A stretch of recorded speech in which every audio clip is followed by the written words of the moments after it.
L'invité de la matinale sur NC Première. Et ce matin, nous recevons Betty Levanquet, présidente de l'association APESA, qui œuvre pour notamment la prévention du suicide des chefs d'entreprise en difficulté. Elle répond aux questions de Thierry Belmont. Bonjour Betty Levanquet. Bonjour Thierry. On a l'image du chef d'entreprise fort, qui gère tout bien et vite. Et pourtant, vous venez nous dire tout le contraire. Il peut être fragile. C'est le chef d'entreprise. Oui, effectivement. Je pense que l'idée que l'on a du patron, c'est celle du patron du CAC 40 en général.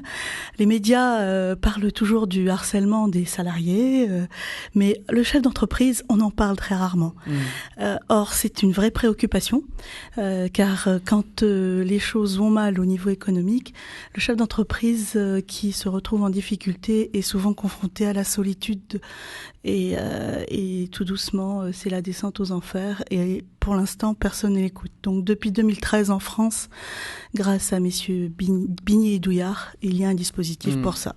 C'est un homme comme les autres, le chef d'entreprise. Le chef d'entreprise, c'est un homme comme les autres. Je dirais qu'il a, en plus de sa famille, les responsabilités d'autres familles. Et c'est très lourd. En métropole, il y a eu des drames connus, notamment chez les agriculteurs, particulièrement touchés par ce phénomène du suicide. Quel type de patron est concerné chez nous ? Tous les patrons, Thierry, même le plus gros, même ceux qui ont 200 à 300 personnes comme salariés. C'est-à-dire les petites et moyennes entreprises, les artisans, les commerçants, tous, Thierry. Ils sont tous, je pense, concernés à un moment donné par le stress, la solitude, l'angoisse. Et je pense qu'il faut savoir que ça existe. Alors pourquoi ? Qu'est-ce qui pousse un patron aujourd'hui à faire cet acte de désespoir ? Vous avez dit le stress, mais le stress, normalement, il y est confronté quotidiennement quand on fait cette profession-là. En fait, vous savez, si je fais ça, c'est parce que j'ai été 15 ans au juge consulaire au tribunal mixte de commerce, bénévolement. Et si vous voulez, j'ai assisté à la barre à des témoignages de chefs d'entreprise qui on dit failli. En général, ils ont tous honte. Ils se sentent vraiment diminués socialement. Quand vous commencez à avoir des problèmes dans la gestion de votre entreprise, il faut savoir que, en fait, qu'est-ce que vous faites ? Vous travaillez plus parce que vous pensez qu'en travaillant plus, ça va aller mieux. Donc vous allez être encore moins chez vous avec votre famille. Vous allez être plus sur votre lieu de travail. Ça n'arrange pas forcément les choses. Et tout doucement, vous allez vous retrouver, en fait, de plus en plus seul, en fait, parce que vous n'osez pas en parler. Honte parce qu'ils sont en redressement judiciaire. Honte oui, parce que l'entreprise ne marche pas bien. Honte parce qu'il ne peut. C'est une responsabilité d'avoir des salaires à payer. Bien sûr. Et puis le banquier. Le banquier, il vous demande des comptes, le banquier, bien sûr. Moi, j'ai été banquier d'entreprise pendant 15 ans. Je sais exactement de quoi je parle. Le matin, quand j'arrivais à 7h15, je regardais la liste des comptes qui passaient en autorisation de découvert en dépassement. Et mon travail, c'était de les appeler, les patrons, et de leur dire qu'est-ce que vous faites. C'est vrai qu'on n'a pas cette vision-là du chef d'entreprise. On l'a très peu.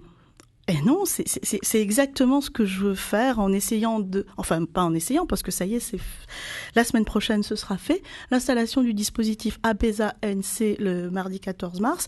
Ça sera en gros, bien sûr, c'est la prévention du suicide des chefs d'entreprise, mais globalement pour moi, c'est changer le regard de la société sur le chef d'entreprise. Et le chef d'entreprise est concerné, il se sent pesé par le poids des cotisations aussi, de l'administratif. Tout.